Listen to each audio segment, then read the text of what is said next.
Ser Davos Seaworth has never been the most interesting character in the series, but he is one of the more likable ones. He also happens to have the most peculiar nickname, the Onion Knight. Davos would get this name in his 20s, or possibly early 30s. We don't really know his age. All we can go by is his claim of sailing for 40 years.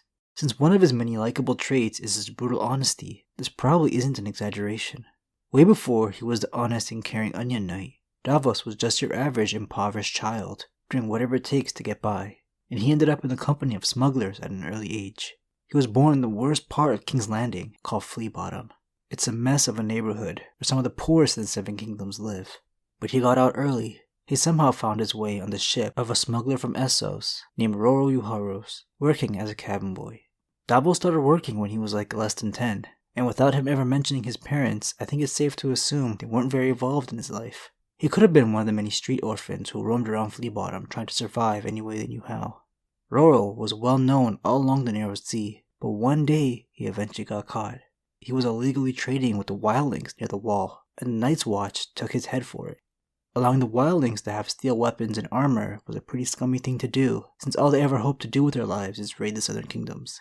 Davos' time on that ship taught him enough to start a little smuggling business of his own. His ship was small, and its sail was black, perfect for avoiding being caught.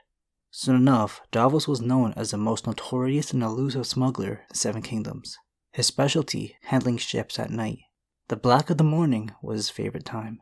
Not only was his choice of occupation dangerous because of the consequences after being caught, but his small ship was at risk of sinking from the rocky waters since visibility was so low. But high risk, high reward.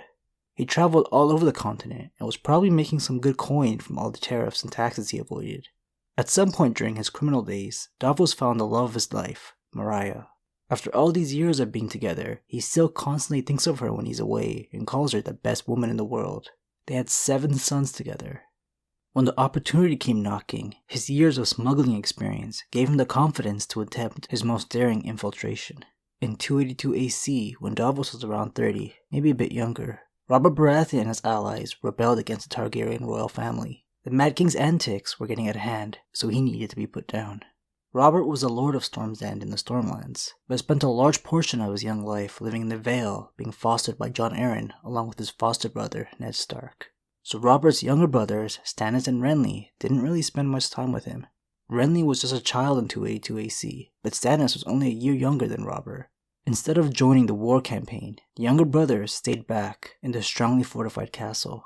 Since Storm's End couldn't be taken with force, Mace Tyrell and his army from the Reach starved them out in a siege. Mace Tyrell thought it would be an easy victory since the majority of the fighters were out warring behind Robert and their provisions weren't stocked. The Tyrell army could wait around forever with how bountiful the Reach's harvests are, and they tried. For almost a year, Stannis, Renly, and the rest living within Storm's End were slowly dwindling away. Even the sea was closed against them, watched day and night by red wine galleys, flying the burgundy banners of the arbor. Within Storm's End, the horses had long since been eaten, the dogs and cats were gone, and the garrison was down to roots and rats. It got to the point where discussions were being held of eating the dead who were lost during the siege. In the midst of the siege, an opportunistic hero came in to save the day. Davos knew how well he would be rewarded if he smuggled in some food for the filthy rich nobles, who had never had to struggle to eat in their life before this point. But the powerful red wine fleet from the Arbor and the Reach stood in his way. Then came a night when the moon was new and black clouds hid the stars. Cloaked in that darkness, Davos the smuggler had dared the red wine carden and the rocks of Shipbreaker Bay alike. His little ship had a black hull, black sails, black oars, and a hold crammed with onions and salt fish. Little enough, yet it had kept the garrison alive long enough for Eddard Stark to reach Storm's End and break the siege.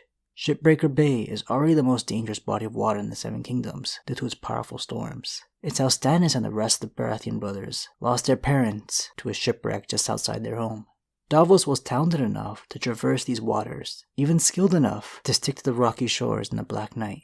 He went unspotted by Mace Tyrell and the Red Wine fleet. In 283 AC, the rebellion was over. Robert was victorious over the Targaryens, and he was the new king. Mace had no reason to remain at Storm's End, so ran off back home to the Reach. Lord Stannis had rewarded Davos with choice lands on Cape Wrath, a small keep, and the knight's honors. But he had also decreed that he lose a joint of each finger on his left hand to pay for all his years of smuggling.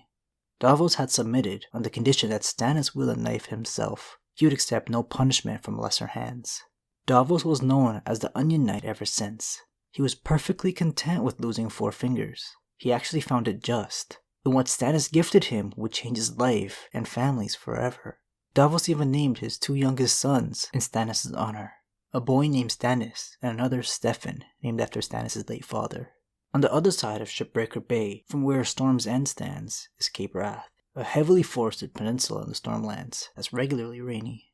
This home for his family made him happy, and Stannis has his lifelong loyalty. Davos, now a landed knight, with servants and everything in his keep, though not known for his martial skills, put his smuggling days behind him. He was not quite a lord yet though, but he did choose a house name and sigil for his family, House Seaworth, identified by a black ship with an onion on the sail. The other lords of the Stormlands would never see him as equals though. Since he was a man he could trust, Stannis decided to use Davos as his envoy when meeting with other nobles, which made use of his sailing capabilities and his likability. When it was time for war in the current story, 15 years after Davos became the Onion Knight, Stannis called on Davos to convince the other lords to bring fighters onto his side. It is as you warned him, they will not rise, Maester, not for him. They do not love him. No, Crescent thought, nor will they ever. He is strong, able, just past the point of wisdom, yet it is not enough. It has never been enough. You spoke to them all. All? No, only those that would see me. They do not love me either, these highborns. To them, I'll always be the Onion Knight. From the moment he was introduced in the first chapter of the second book, Davos has been the only real insight into what's going on in Stannis' world. For whatever reason, George Martin has decided to not give any of the Baratheon brothers a POV chapter so far in the entire series. Everything has been in Davos' perspective, so we've got to know Sir Onions pretty well.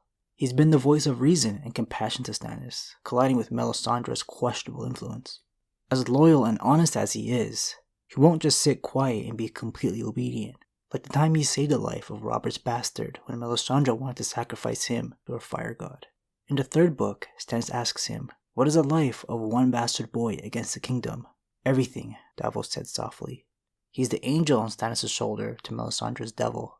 As frustrated as Stannis gets with him at times, you can tell he respects and values his input. Why else would he name him his Hand of the King, and now the Lord of the Rainwood? Every man on Storm's End wanted to kiss you that night. I was relieved they did not. Stannis even created an entirely new title for Davos, Admiral of the Narrow Sea. That poor child from Flea Bottom has come a long way. Thanks for watching, guys.